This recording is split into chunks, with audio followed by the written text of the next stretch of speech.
80 দশকের ইন্দোনেশিয়ার প্রত্যন্ত গ্রাম মাজেনাং। এই গ্রামের মাটিতে শুয়ে আছে অগণিত অভিশপ্ত লাশ। সন্ধ্যা পেরোলেই লাশের খাটিয়া বহনকারী এক পাল বের হয়। তবে শোনা যায় তাদের চোখে কোনো মানুষ পড়লেই হতে হয় নৃশংস খুনের শিকার। এই গ্রামেরই মেয়ে জিয়া। শহরে থাকা বিধায় সে তার মায়ের সাথে শেষ সময়টুকু কাটাতে পারেনি। তবে তার মৃত্যুর খবর শুনে তার শেষ অন্ত্যেষ্টিক্রিয়ায় ক্রিয়ায় এসেছে এই গ্রামে। গ্রামের মাটিতে পা রাখতেই কোনো এক অজানা অভিশাপ আবার পুনরায় জাগ্রত হয়ে যায়। তবে কি সেই গ্রামের ইতিহাস? কারাই বা কফিন বহনকারী নরঘাতক? এই নিয়েই আজকের ইন্দোনেশিয়ান হরর থ্রিলার মুভি ক্রোমোলেও।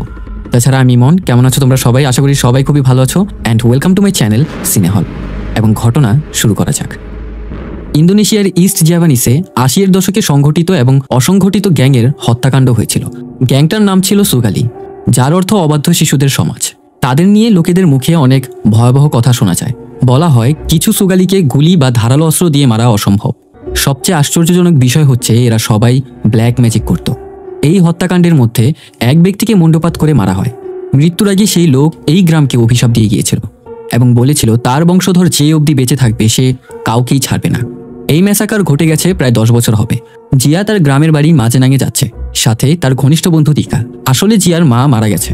যাত্রাপথে জিয়ার মুখে জানা যায় এই গ্রামে তার আসা নিষেধ। তবুও শত উপেক্ষা করে সে তার গ্রামের বাড়ি যাচ্ছে। আরও জানা যায় তার বাবা দীর্ঘ 10 বছর ধরে নিখোঁজ। এখনো অবধি তার খোঁজ মেলেনি। আজকের আবহাওয়া কিছুটা মেঘাচ্ছন্ন। তাছাড়া আকাশে পাখিরা ছটফট করছে। তারা যেন কোনো অজানা ইতিহাসের সাক্ষী হতে চলেছে। জিয়া ও দিকা দীর্ঘ যাত্রা শেষে গন্তব্যস্থলে এসে পৌঁছায়। তবে গ্রামের মাটিতে পা রাখতেই বজ্রপাত শুরু হয়। জিয়ার মায়ের দাফন শেষ হয়ে গেছে। জিয়াকে দেখে তার নানা কিছুটা গম্ভীর। তার চেহারায় কোনো এক অজানা চিন্তার ছাপ। জিয়া তার নানার চেহারা দেখে এটা বুঝতে পারে সে তাকে দেখতে চায় না। বাড়ি ফিরতেই দানাং তাকে জানায়, তোকে না বলেছি গ্রামের বাড়িতে না আসতে, আর সাথে করে কাকে নিয়ে এসেছিস? জিয়া বলে, তুমি কি বলছো? আমার মা মারা গেছে, আমি কি আসবো না? দানাং তাকে স্পষ্ট জানিয়ে দেয় দাফন কাফনের কাজ শেষ হয়ে গেছে, এখন তুই শহরে ফিরে যেতে পারিস। তার নানার কথায় স্পষ্ট সে চাইছে না জিয়া এখানে থাকুক। জিয়া তার নানাকে জানায়, তাহলে তুমি কি আমাকে ভালোবাসো না? তুমি কি চাও না আমি তোমার কাছে কয়েকদিন থাকি? দানাং জানায় সে তাকে অনেক ভালোবাসে, তবে এখানে না থাকার কারণ অন্য বিষয় নিয়ে। এই গ্রামে পুরনো এক অভিশাপ রয়েছে। তাছাড়া এখানে দানাংয়ের কথায় সবাই উঠে বসে। দানাংয়ের সহকারী প্রাপ্ত গ্রামের সবাইকে একত্রিত করে। গ্রামবাসীদের জানায় এক দুর্ঘটনা ঘটে গেছে। সে জানায় ইডার মেয়ে এই গ্রামে প্রবেশ করেছে। তোমরা সবাই ভালো করেই জানো তোমাদের কি করতে হবে, এবং অবশ্যই তোমাদের বাচ্চাদের তো সেই ঘটনা শুনিয়েছই। তবুও নতুন করে তোমাদের সবাইকে জানিয়ে দিচ্ছি, আজ রাতে ভুলবশতও কেউ ঘর থেকে বের হবে না। গ্রামবাসী জানায়, তাহলে নামাজ পড়বো কিভাবে? সে বলে, একদিন ঘরে নামাজ পড়লে কোনো মহাভারত অশুদ্ধ হয়ে যাবে না। যেভাবে বলেছি সেভাবেই করবে। আর যদি ভুলবশত সামনে চলে আসে তাহলে ভুলেও তাদের দিকে তাকানো যাবে না। তবে সেখানে গ্রাম পুলিশেরা এই কথাগুলো মানতে নারাজ, কেননা তাদের রাতে পাহারা দিতে হয়। কিন্তু গ্রামবাসীদের মধ্যে ইতিমধ্যে এক আতঙ্ক ঢুকে যায়। জিয়া তার মায়ের পোশাক নিয়ে বসে আছে। পোশাকের ঘ্রাণটা যেন তাকে স্বস্তি প্রদান করছে। তবে হঠাৎ ওপর থেকে এক রাবার বল নিচে গড়িয়ে চলে আসে। ওপরে গিয়ে দেখতে পায় ঘোড়ার চেয়ারটা নড়ছে। তা থামাতেই হঠাৎ পেছনের ট্যাঙ্ক থেকে এক অদ্ভুত শব্দ ভেসে আসে। চেক করে দেখে ট্যাঙ্কে তালা দেওয়া। হঠাৎ সেখানে তার নানা এসে উপস্থিত হলে তাকে জানায়, তোমার ব্যাকপ্যাক এখনো গোছাওনি কেন? জিয়া তার নানাকে জানায় এই ট্যাঙ্কের ভেতরে কি আছে। দানাং বলে, এর ভেতর তেমন কোনো কিছু নেই। এখন দিকার মনে প্রচণ্ড প্রশ্ন, কেনই বা তার নানা তাকে এখান থেকে তাড়িয়ে দেওয়ার জন্য মরিয়া হয়ে উঠেছে। জিয়া তাকে জানায় তারা মনে করে আমি এখানে থাকলে আমার বাবা আবার চলে আসবে। এই বিষয়ে আরও প্রশ্ন করতে গেলে দিকাকে সেখানে চুপ করিয়ে দেয়। অল্প স্বরে জিয়া বলে তার বাবা যে নিখোঁজ হয়েছে এতে তার সন্দেহ রয়েছে। তাছাড়া গত বছর তার মা তাকে দেখার জন্য উতলা হয়ে পড়েছিল। হয়তোবা তার মা তাকে কোনো কিছু জানাতে চাচ্ছিল, তবে সেই সৌভাগ্য জিয়ার হয়ে ওঠেনি। এর পেছনের কারণ হচ্ছে তার নানা তাকে এখানে কোনো মতেই আসতে দিচ্ছিল না। তার নানা তাকে বলেছিল এখানে আসলে নাকি মহাবিপদ হয়ে যাবে। এর পরিপ্রেক্ষিতেই সে আর এখানে আসেনি। তবে জিয়া দিকার কাছে ক্ষমা চেয়ে নেয় এই কারণে যে তাকে এইসবের মধ্যে সে ডেকে নিয়ে এসেছে। এরপর গ্রামে প্রায় সন্ধ্যা ঘনিয়ে আসে। আবহাওয়া তেমন একটা ভালো না। আকাশে কালো মেঘ আর ঘন ঘন বজ্রপাত হচ্ছে। জিয়া যে গাড়ি দিয়ে শহরে ফিরবে সেই গাড়ির টায়ার পাঞ্চার হয়ে গেছে। এখন সমস্যা একটা, এই নির্জনতায় কোথায় বা মেকানিক খুঁজে পাবে। এখন দানাং কিছুটা শঙ্কিত। তাদের দুজনকে আগে থেকেই বলে দেয় পেছন থেকে ডাক দিলে ভুলেও তাকাবি না। জিয়া বলে, এত কিছু করার কি প্রয়োজন আছে, এক রাতই তো থাকবো। দানাং অনেকটাই সিরিয়াস। সে জানায় তোদের বাঁচানোর চেষ্টা করছি। দিকাকে নিয়ে দানাং সাহায্যের জন্য বেরিয়ে পড়ে। তাকে বলে, ওই যে ওই দিকটাতে একটু দেখো দেখো কেউ সাহায্য করে কিনা। আর আমি সামনের দিকটা দেখছি। অন্যদিকে গ্রাম পুলিশ পাহারা দিচ্ছে। তাদের ধারণা গ্রামে কোনো সমস্যাই হবে না। তবু আজকের দিনটা একেবারে নীরব। তারা ভাবছে আর আধা ঘন্টা পাহারা দিয়ে বাড়ি চলে যাবে। জিয়া বাড়িতে একা বসে রয়েছে। এত কিছুর মধ্যে সে ভুলেই গেছে তার বান্ধবীর বিয়ে হয়েছে, কিন্তু সে তাকে অভিনন্দন জানায়নি। মেলির কাছে টেলিফোন করে ক্ষমা চায়, এর কারণ তার বিয়ের মধ্যে সে আসতে পারেনি। অন্যদিকে দিকা চারিপাশে কারো কাছে সাহায্য পায় না। দূর দূরান্ত শুধুমাত্র জঙ্গল ছাড়া আর কিছুই নেই। পরিবেশ কিছুটা ঠান্ডা, তাছাড়া ওয়েদারটাও ভালো। পাশে বসার একটা জায়গা আছে। এই ওয়েদার একটা সিগারেট ডিমান্ড করে, তাই বসে হাতে থাকা ডায়েরিটা নিয়ে সিগারেটে আগুন জ্বালিয়ে ফুঁকতে শুরু করে। আজকের দিনটা বেশ ভালোই কেটেছে, কারণ তার সাথে জিয়া ছিল। মনে মনে কিছুটা সে জিয়াকে ভালোবাসে, কিন্তু ভয়ে এখন অবধি প্রকাশ করতে পারেনি। আবহাওয়া এমন, আর কিছুক্ষণ পরই হয়তো বা বৃষ্টি নামবে। তাছাড়া গ্রামবাসীরাও প্রচণ্ড আতঙ্কে রয়েছে।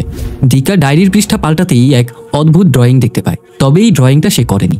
নজর থেকে ডায়েরি সরতেই কালো ছায়ার মতো দুটো পা ভেসে ওঠে। এ দেখে সে কিছুটা ভয় পায়, তবে কিছুক্ষণ পর ভেবে না এটা তার চোখের ভ্রম ছিল। শঙ্কিত হয়ে এখন দানাংকে স্যার স্যার বলে ডাকতে শুরু করে। তবে লাইটটাও চলে যায়। গ্রামে ছড়িয়ে পড়ে লাশবাহী একদল আতঙ্ক। যেখান দিয়ে হেঁটে যাচ্ছে চারিপাশে কুয়াশা। গ্রাম পুলিশ এই কাফেলাকে দেখে বলতে শুরু করে, এই ঘরে যাও না কেন, কোথায় যাচ্ছ? পাশেরটা আউযুবিল্লাহি মিনাশ শাইতানির রাজিম বলেই এক দৌড়। পাশে তাকিয়ে দেখে তার পেছনে কেউ নেই। ইতিমধ্যেই সেই নরখাদক তার সামনে। ভয়ে এসে চিৎকার দিয়ে এক দৌড়। অন্যদিকে মেলির মাও তাদের দেখতে পায়। তড়িঘড়ি করে ঘরের মধ্যে পৌঁছে তার মেয়েকে এক আলমারির ভেতরে লুকিয়ে রাখে। তাকে বলে কোনোভাবে এখান থেকে বের হবে না। দিকা ভয় পেয়ে এসে গাড়ির এখানে লুকিয়ে আছে। পাশ থেকে জিয়া এসে তাকে বলে, এখানে কি করছো? কোনো কথা না বলেই জিয়াকে নিয়ে সেখান থেকে চলে যাচ্ছে। জিয়া বলে, থামো, কি হয়েছে শুনি। এই গ্রামের মধ্যে কোনো কিছু আছে, আমি নিজ চোখে দেখেছি। এখানে আর একটা মুহূর্তও থাকা যাবে না। কেন, তুমি কি দেখেছো? এবার দিকা তাকে জানায় এক লাশ বহনকারী কাফেলা দেখেছে। আরও জানে এরা কোনো মতেই মানুষ হতে পারে না, তারা সবাই মৃত। দিকা সিরিয়াস হয়ে বলছে, আমি কোনো মজা করছি না, আমি সত্যিই তাদের দেখেছি। আর তুমি কেনই বা গাড়ির টায়ারটা পাঞ্চার করতে গেলে? এখন আমরা এখান থেকে কিভাবে পালাবো? আসলে এখানে থাকার জন্য ইচ্ছা করে জিয়া টায়ারটা পাঞ্চার করেছিল। অন্যদিকে গ্রাম পুলিশ দৌড়তে দৌড়তে তার বন্ধু জনের খোঁজ পায়। গিয়েই তাকে বলে, শালা তুই আমাকে বিপদে ফেলে রেখে কিভাবে চলে আসতে পারিস? এতদিন যা শুনেছি আজ তার প্রমাণও পেয়ে গেলাম। একেই বলে বিপদে বন্ধুর পরিচয়। জন যখন বেল বাজিয়ে গ্রামবাসীকে সতর্ক করতেই যাবে, পাশে দেখে বুট নিজের মাথা নিজেই ঠুকরাচ্ছে। রক্ত দিয়ে পুরোটা মাথা ভরে যায় এবং সে বলতে লাগছিল, জন আমাকে সাহায্য কর। এইভাবেই মাথা ঠুকরাতে ঠুকরাতে সেখানে সে মারা যায়। জন এখন এতটা ভয়ের মধ্যেই আছে, তার হাত পা আর কাজ করছে না। এবং হঠাৎ করেই জনের এক হাত কেটে গিয়ে ছিটকে পড়ে জিয়া এবং দিকার সামনে। এই দৃশ্য দেখে তাদের দুজনের গায়ের লোম দাঁড়িয়ে যায়। সেই মুহূর্তে অদৃশ্য এক শক্তি দিকাকে গলা চেপে ধরে। দানাং চলে এসে হাওয়ায় এক গুলি চালায়, যার ফলে দিকা অদৃশ্য শক্তি থেকে মুক্তি পায়। অন্যদিকে মিলার মা ভয়ে খাটের নিচে গিয়ে লুকিয়ে পড়ে। হঠাৎ কোনো এক অদৃশ্য শক্তি তাকে টেনে নিয়ে দূরে ছুঁড়ে ফেলে দেয়। গলায় চেপে ধরে তাকে শূন্যে ভাসাতে শুরু করে। এক পর্যায়ে তার পেট চিরে সম্পূর্ণ নাড়ি ভুঁড়ি বের করে ফেলে। এই সম্পূর্ণ ঘটনা তার মেয়ে আলমারির ভেতর থেকে লুকিয়ে লুকিয়ে দেখছে। ভয়ে সেখানে সে বাকরুদ্ধ। অন্যদিকে জঙ্গলের পথ ধরে দানাং, জিয়া এবং দিকা সেখান থেকে পালাচ্ছে। হঠাৎ দিকার পা ধরে কে যেন টেনে বসে। দানাংয়ের কাছে এক আয়না, এদের একমাত্র আয়নাতেই দেখা যায়। দিকা সেই অবয়ব থেকে ছাড়া পেয়ে গেলে দানাংকে সেখানে রেখেই জিয়াকে নিয়ে পালানো শুরু করে। জিয়া তার নানাকে ছাড়া এখান থেকে যাবে না। দিকা জিয়াকে বোঝানোর চেষ্টা করে তার নানা এখনো অবধি বেঁচে আছে। এই অবধি তারা তার কোনো ক্ষতি করতে পারেনি। এদের কাছ থেকে কিভাবে বাঁচতে হয় তা সে জানে। তোমার এটা নিয়ে চিন্তা করার কোনো প্রয়োজন নেই। তবে তারা দুজন সেখানে শঙ্কিত, কেননা রাতটা কোথায় কাটাবে। জিয়া জানায় সামনেই তার ফ্রেন্ড মিলার বাড়ি এবং হাঁটতে হাঁটতে অবশেষে তাদের বাড়ির সামনে গিয়ে পৌঁছায়। সম্পূর্ণ বাড়ি অন্ধকারে আচ্ছন্ন। বাড়িতে প্রবেশ করেই মিলা বলে কয়েকটা ডাক দিতে শুরু করে, তবে কারো কোনো সারা শব্দ পাওয়া যায় না। দিকা তাদের ড্রাইভারকে কল দিচ্ছে, তবে টেলিফোনেও সংযোগ নেই। জিয়া মেঝেতে পড়ে থাকা রক্ত দেখে উপরে তাকাতেই এক চিৎকার দিয়ে বসে। ঝুলে আছে মিলার মায়ের ক্ষতবিক্ষত লাশ। চিৎকার শুনতে পেয়ে আলমারির ভেতরে মিলাও চিৎকার দিয়ে বসে। জিয়া তাকে জিজ্ঞাসা করে কি হয়েছে।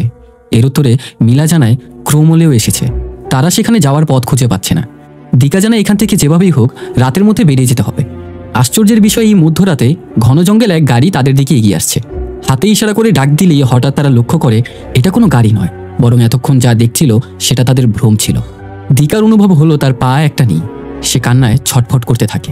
এই কাটা বানিয়ে তারা দুজন দিকাকে বহন করে সেখান থেকে দৌড়াচ্ছিল। পা কাটার প্রচণ্ড ব্যথা তার সহ্য হচ্ছিল না। আজ অবধি দিকা তাকে একটা কথা বলতে পারেনি। জিয়াকে সেখানে জানায়, আমি তোমাকে ভালোবাসি। মুহূর্তের মধ্যেই দিকার পেট চিরে যায়, যেমনটা তার পেট থেকে আস্ত নাড়ি ভুঁড়ি বের করে ফেলা হচ্ছে। এই দৃশ্য দেখে জিয়া নিজেকে সামলাতে পারেনি এবং অজরে কান্না করেই যাচ্ছে। বিষয়টা জিয়াকে গভীরভাবে এতটাই শক করেছে, মুহূর্তের মধ্যেই অজ্ঞান হয়ে পড়ে যায়। অন্যদিকে দানাং প্রাপ্তর বাড়িতে চলে যায়। গিয়েই তাকে বলছে রক্ষা কবচটা কোথায়। দানাং প্রাপ্তকে তার সাথে নিয়ে যেতে চাচ্ছিল, তবে প্রাপ্তর স্ত্রী তাকে কোনোভাবেই যেতে দিবে না। বেশ ভালো কথা, তবে দানাং যখন তার কাছ থেকে রক্ষা কবচ চাচ্ছিল সেটা সে দিতে ইতস্তত বোধ করছিল। অন্যদিকে এক অন্ধ লোক জিয়া এবং মিলিকে কিডন্যাপ করে নিয়ে আসে। জিয়া চিৎকার করতে চাইলে বন্দুক টান করে তাকে চুপ করিয়ে দেয়। আমি তোমার জন্য অনেকদিন যাবত অপেক্ষা করে যাচ্ছি, তবে আজ সেই অপেক্ষার অবসান ঘটল। অনেকক্ষণ যাবৎ চুপ করে থেকে লোকটা একটা শব্দ বলল, যেটা ছিল ক্রোমলেও। সে জানায় আজ রাতে যত মানুষ মারা গেছে তারা সবাই এই ক্রোমলেওর কারণেই মারা গেছে। অন্যদিকে দানাংয়ের অতিরিক্ত চাপের কারণে প্রাপ্ত তার লকেটটা দিতে বাধ্য হয়। আসলে এটা রক্ষা কবচ। দানাং তাকে বলে জিয়ার বাবা আবার পুনরুজ্জীবিত হয়ে গেছে। তাছাড়া সুরক্ষার জন্য প্রাপ্তর কাছ থেকে লবণযুক্ত কিছু বুলেট সে নিয়ে নেয়। অন্যদিকে জিয়ার কাছে সেই অন্ধলোক তার পরিচয় দেয়, তার নাম ইয়ান্ত। দেখা যায় জিয়ার গলায়ও তার দাদার মতোই এক রক্ষা কবচ আছে। ইয়ান্ত তার কাছ থেকে সেটা নিয়ে তাকে জানায় এই রক্ষা কবচটাই এতদিন যাবত তোমাকে বাঁচিয়ে রেখেছে। জিয়া তাকে জানায় কিসের থেকে বাঁচিয়ে রেখেছে। এর উত্তরে সে জানতে পারে তার বাবার অভিশাপ থেকে। এখানে রিভিল হয় গল্পের আসল রহস্য। ঘটনা হচ্ছে 1984 সালের, যেদিন ইন্দোনেশিয়ার ইস্ট জাভানিসে সুগালি নামের এক গ্যাংকে চিরতরেই পৃথিবীর বুক থেকে মুছে দেওয়া হয়। সেই ট্যাটুযুক্ত সন্ত্রাসী বাহিনীর মধ্যে একজন ছিল জিয়ার বাবা, যার নাম জারুত। ইয়ান্ত একে একে বলতে থাকে সম্পূর্ণ ঘটনা। তখনকার সময়ে সুগালি গ্যাং ক্রমাগতই শক্তিশালী হয়ে উঠছিল, তাদেরকে কোনোভাবেই থামানো যাচ্ছিল না। এর পেছনের কারণ হচ্ছে সুগালি গ্যাংয়ের কিছু কিছু মেম্বাররা ব্ল্যাক ম্যাজিকের সাথে যুক্ত ছিল। তাদের মধ্যে একজন ছিল জিয়ার বাবা জারুত। এক বিশেষ কালো জাদুর ফলে তার বাবা অমরত্ব হাসিল করেছিল। সে জানে আসল কালপ্রিট হচ্ছে তোমার নিজ নানা। শুরু থেকেই তোমার বাবাকে মেয়ের জামাই হিসেবে সে মেনে নিতে পারেনি। পরবর্তীতে দানাং প্রতিপক্ষ দলের সাথে হাত মিলায় এবং জারতের সাথে থেকে থেকে তার ব্যাপারে আস্তে আস্তে জানতে শুরু করে। একদিন তাকে ধরে নিয়ে এসে তার নিজ নানাই তার বাবাকে শিরচ্ছেদ করে মেরে ফেলে এবং মরে যাওয়ার আগে এই গ্রামকে অভিশপ্ত করে যায়।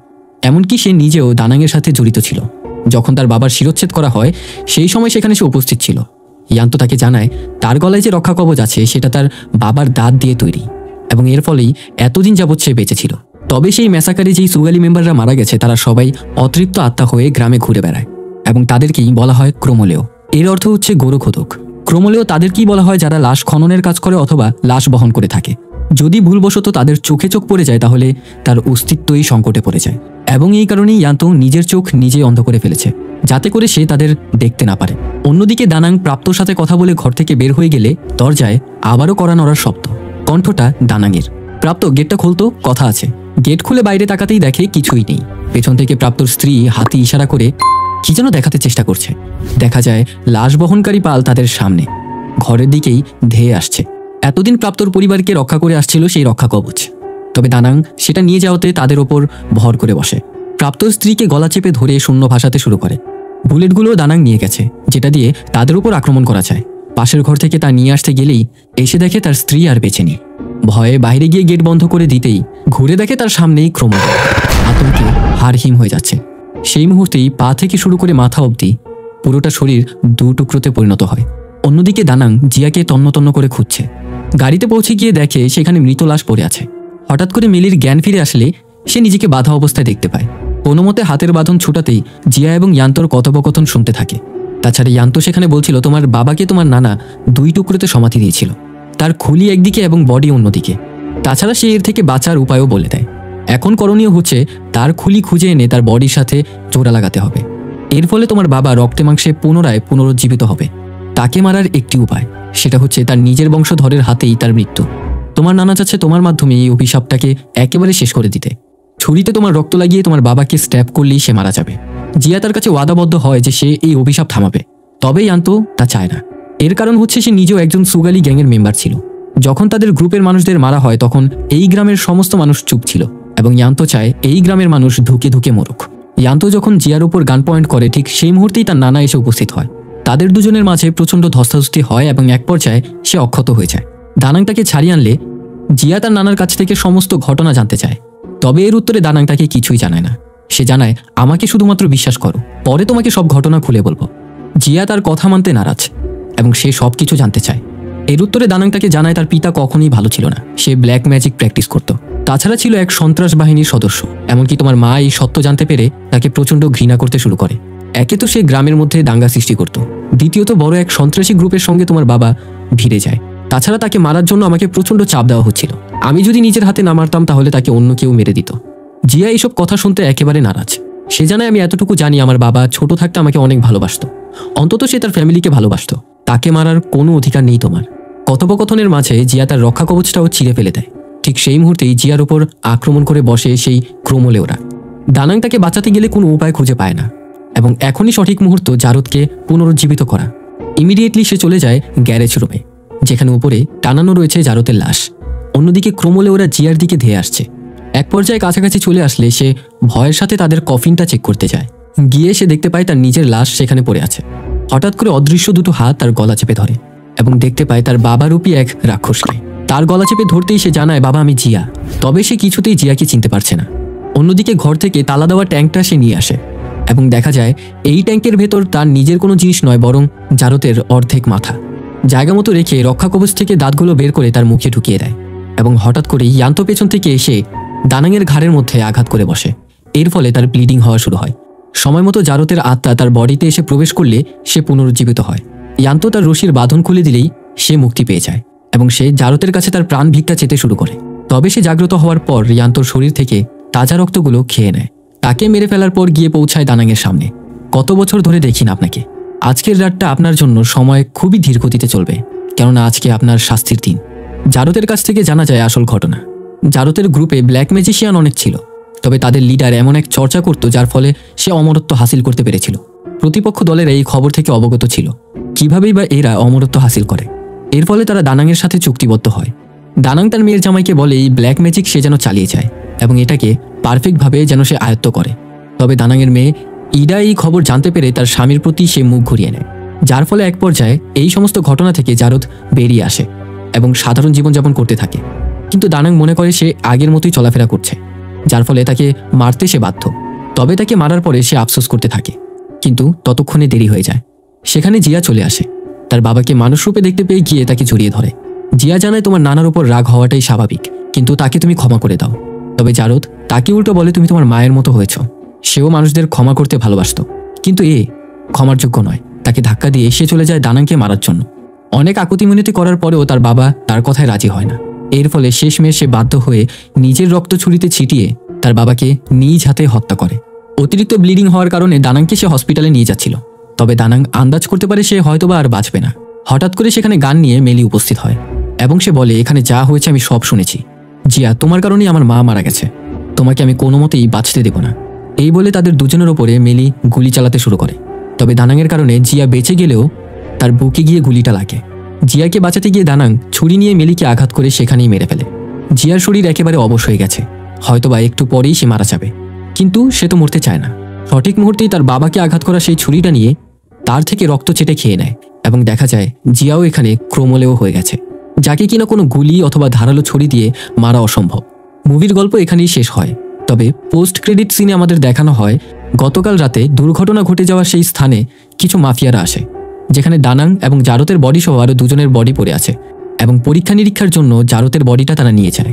এখানেই বোঝা যায় এই মুভিটার সিকুয়েল অবশ্যই আসবে, কেননা এই মুভিটিতে এখনও পুরোপুরি রহস্য উন্মোচন করা হয়নি। আসলে জিয়ার বাবার মৃত্যুর পেছনে কার হাত ছিল? দানাং সম্পূর্ণ ঘটনা বলতে গিয়েও সে বলতে পারেনি। আসল ঘটনা এখনও আড়ালেই আছে। তাছাড়া আমার এক্সপ্লেনেশন যদি ভালো লেগে থাকে অবশ্যই ভিডিওটা লাইক করতে কিন্তু ভুলবেন না। চ্যানেলে নতুন হয়ে থাকলে সাবস্ক্রাইব করে পাশে থাকা বেল আইকনে অল সেট করে দেবেন এবং কমেন্ট করে কিন্তু জানাতে ভুলবেন না ভিডিওটা কেমন হয়েছে। তাছাড়া দেখা হচ্ছে নেক্সট ভিডিওতে। Till then, good by.